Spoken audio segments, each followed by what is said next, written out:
ইমানদার যারা, মুসলমান যারা, তারা টের পাবে না। কি ঠিক না বেঠিক? আর এটা চলে যে টের পাবে না এই জন্যই যে সামনের যে 9টা বা 10টা রোজা আরো আছে, এই 10টি রোজার মধ্যে, 10টি দিনের মধ্যে এমন একটা বরকতময় রাত, এমন একটা বরকতময় দিন আল্লাহ পাক রব্বুল আলামিন দিয়েছেন, যে রাতটা 1000 রাতের চাইতে উত্তম রাত্রি। বলেন সুবহানাল্লাহ। যে রাতের কারণে আল্লাহ পাক রব্বুল আলামিন এই পবিত্র মাহে রমজানটাকে দামি বানিয়েছেন। সুবহানাল্লাহ বলেন। সে রাতের নাম কি? লাইলাতুল কদরি খায়রুম মিন আলফি শাহর। কদরের রাত। বলেন সুবহানাল্লাহ। সে কদরের রাত আল্লাহ রাসূল সাল্লাল্লাহু আলাইহি ওয়াসাল্লামের হাদিস শরীফ খুঁজলে পাওয়া যায় যে আল্লাহ রাসূল সাল্লাল্লাহু আলাইহি সাল্লাম যখন পবিত্র মাহে রমজানের 20 দিন চলে গিয়ে 21 দিনের মাথায় পড়তেন, এই বেজর রাত্রিগুলোতে ইবাদত করার জন্য আল্লাহ রাসূল সাল্লাল্লাহু আলাইহি সাল্লাম কোমরের মধ্যে গামছা বেঁধে নিতেন। সুবহানাল্লাহ বলেন। কোমরের মধ্যে কি নিতেন? গামছা বেঁধে নিতেন। বিবিদের সঙ্গ ছেড়ে দিতেন, পরিবারের সমস্ত দায়িত্ব ছেড়ে দিতেন। তাদেরকে বলতেন যে আমাকে এই রাতগুলোতে বেশি বেশি করে ইবাদত করে আল্লাহর নৈকট্য হাসিল করতে হবে। বলেন সুবহানাল্লাহ। কে বলতেন? আল্লাহ রাসূল। আসলে তার জীবনে কোনো গুনাহ নাই, জান্নাতি একটা মানুষ। সেই মানুষটা যদি এইভাবে চেষ্টা করে, তাহলে আমাদের কিভাবে করতে হবে? এবং বলা হয়েছে যে 20 রমজানের পর থেকে আল্লাহ রাসূল সাল্লাল্লাহু আলাইহি সাল্লামের জীবনী খুঁজলে পাওয়া যায় তার জীবনে কোনো বার তিনি ইতিকাফ বাদ দেননি। সুবহানাল্লাহ বলেন। তাহলে আল্লাহ রাসূল যে কাজগুলো করলো, সেই কাজগুলোর লেশমাত্রা তো আজকে আমাদের কাছে নেই। কি বলেন? ঠিক না বেঠিক? লেশমাত্রাও নাই। আজকে আমরা না বাঁধতেছি কোমরে গামছা, না ছাড়তেছি সবকিছু ছেড়ে আল্লাহ তাআলার ইবাদতের মধ্যে ঝুঁকিয়ে পড়তেছি, না ইতিকাফের মধ্যে এসে হাজির হইতেছি। তাহলে আল্লাহ রাসূলের কোন জিনিসটা, কোন স্মরণীয় জিনিসটা আমার ভিতরে থাকলো? আল্লাহ পাক রব্বুল আলামিন বলে, কুল ইন কুনতুম তুহিব্বুনাল্লাহা ফাত্তাবিউনি ইউহিব্বুকুমুল্লাহ ওয়া ইয়াগফির লাকুম যুনুবাকুম আল্লাহু গফুরুর রহিম। আল্লাহ পাক রব্বুল আলামিন বলে, যদি আমার বান্দারা আমাকে পাইতে চায়, তারা যেন আমার নবীকে স্মরণ করে, আমার নবীর অনুসরণ করে, অনুগত্য করে। আর যদি আমার নবীর অনুসরণ অনুগত্য করে, তাহলে আমি আল্লাহকে পাবে। আর আমি আল্লাহকে পাওয়ার চেষ্টা যখন বান্দা বান্দিরা করে, আমি আল্লাহ তাআলা তার জীবনের সমস্ত গুনাহগুলোকে মাফ করে দেই। বলেন সুবহানাল্লাহ। সব জীবনের গুনাহ মাফ করে দিবে। তাহলে এটা আল্লাহ পাক রব্বুল আলামিন বলছে আমার নবীকে অনুসরণ করো, অনুগত্য করো। আর নবীর যে কার্যক্রমগুলো আছে, যে কাজগুলো করছে, সে কাজগুলো যদি আমাদের মধ্যে না থাকে ভাই, তাহলে কি নবীর অনুসরণ করা হবে?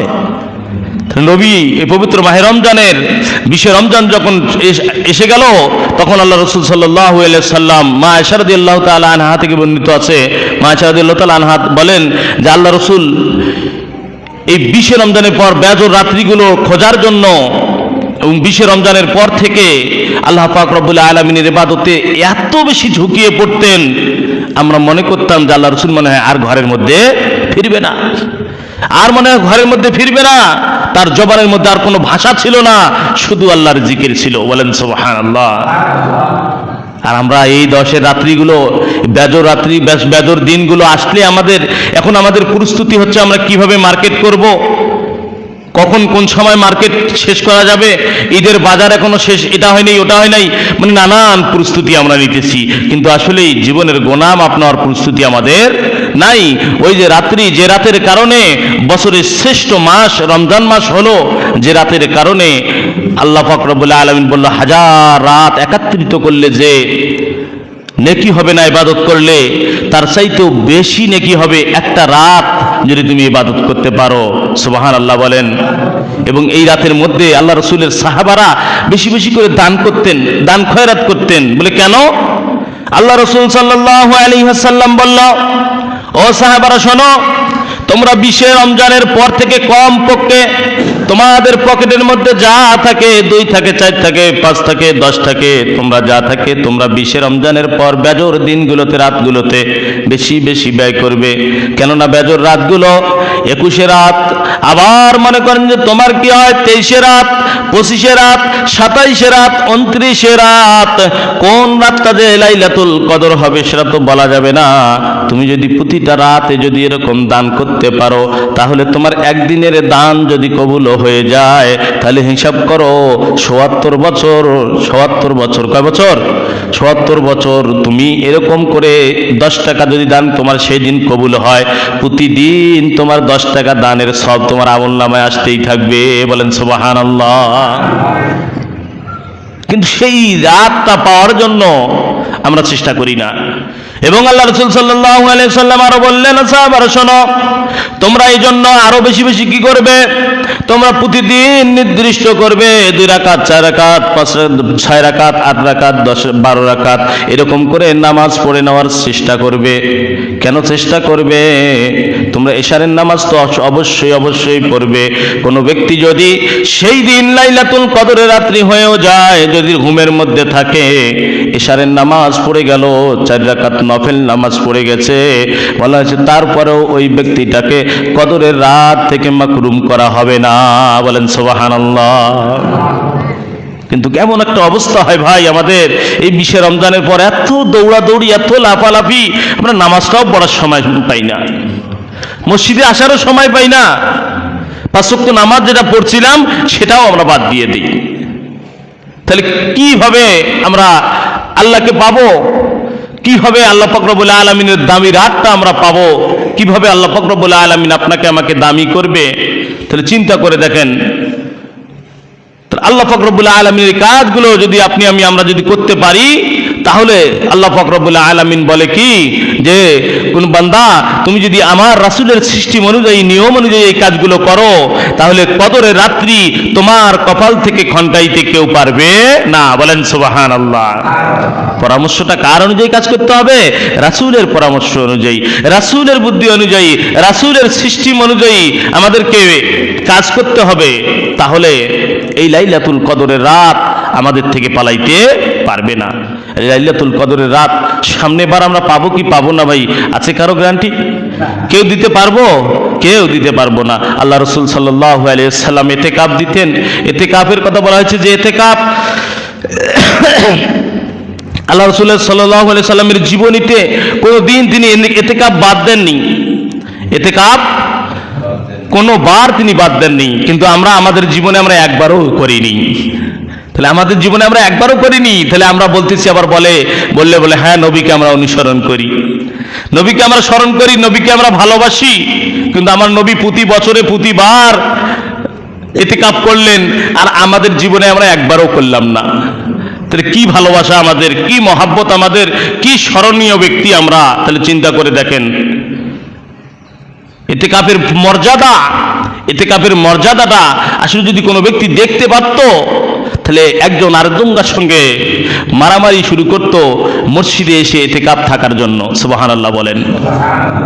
আল্লাহ রাসূল সাল্লাল্লাহু আলাইহি ওয়াসাল্লাম বলে, যে ব্যক্তিটা ইতিকাফের মধ্যে মসজিদে প্রবেশ করলো, আল্লাহ পাক রব্বুল আলামিনকে রাজি খুশি করার জন্য মসজিদের মধ্যে নিজেকে আবদ্ধ করে নিল।